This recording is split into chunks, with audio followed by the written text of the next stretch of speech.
उस auto rickshaw में बैठना मेरी जिंदगी की सबसे बड़ी भूल थी। ये बात उस रात की है जब मुझे पहली बार एहसास हुआ कि शहर की सड़कों पर सिर्फ जिंदा लोग ही सफ़र नहीं करते, कुछ चीज़ें होती हैं जो बस चलती रहती हैं।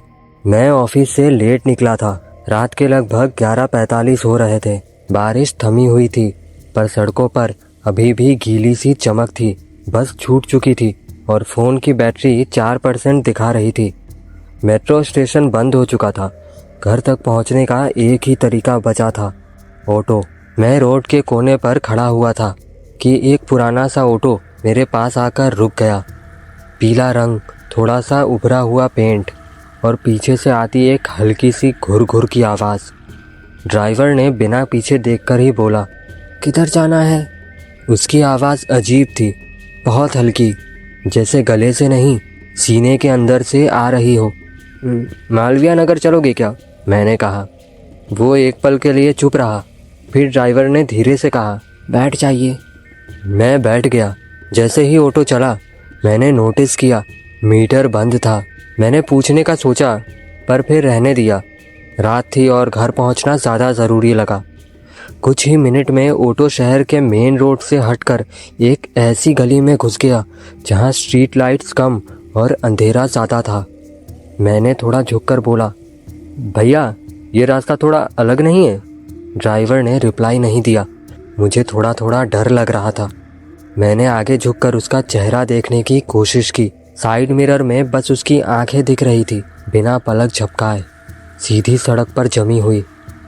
उसके बाल सफ़ेद थे पर चेहरा अजीब तरीके से स्मूथ, जैसे उम्र उस पर असर ही ना करती हो। ऑटो के अंदर एक ठंडी सी हवा चल रही थी।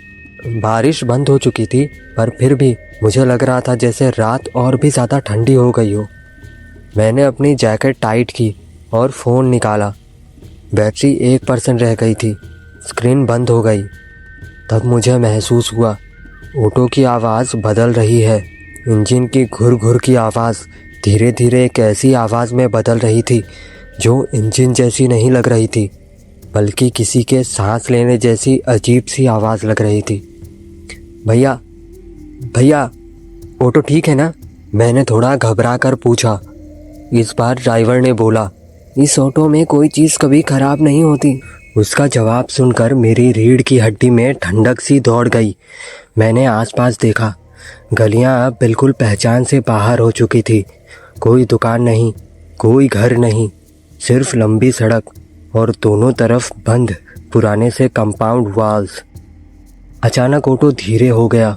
बस आ गए साहब, ड्राइवर ने कहा। पर यह तो मालवीय नगर नहीं है, यहाँ क्यों रोक रहे हो?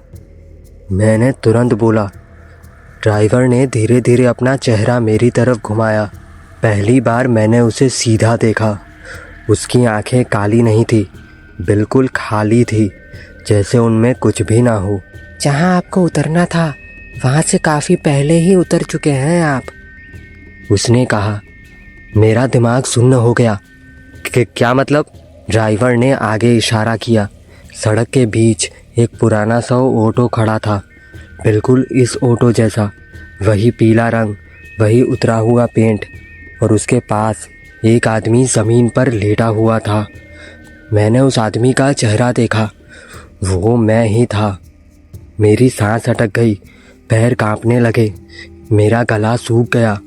मैं चीखना चाहता था पर आवाज़ ही नहीं निकली।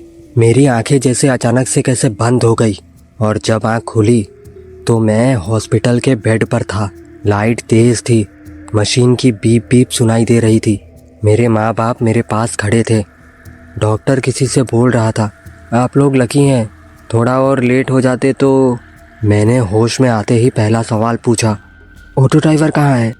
सब ने एक दूसरे को देखा। माँ ने धीरे से पूछा, कौन सा ऑटो ड्राइवर बेटा? मैं कुछ नहीं बोल पाया। मैं बिल्कुल चुप हो गया। लेकिन रात को जब सब सो गए, मैं वार्ड की खिड़की के पास खड़ा था। नीचे सड़क दिख रही थी और तब एक पुराना पीला ऑटो धीरे धीरे गुजरा। ड्राइवर ने ऊपर देखा और हल्का सा मुस्कुराया। वो वही ड्राइवर था। उस रात के बाद से मैं कभी रात में ऑटो में नहीं बैठता। तो ये थी हमारी आज की हॉरर कहानी। उम्मीद है आपको ये कहानी भी पसंद आई होगी, और अगर आपको भी ऐसी हॉरर स्टोरी सुननी पसंद है तो वीडियो को लाइक करके चैनल को सब्सक्राइब कर दें। तो मिलते हैं अगली कहानी के साथ।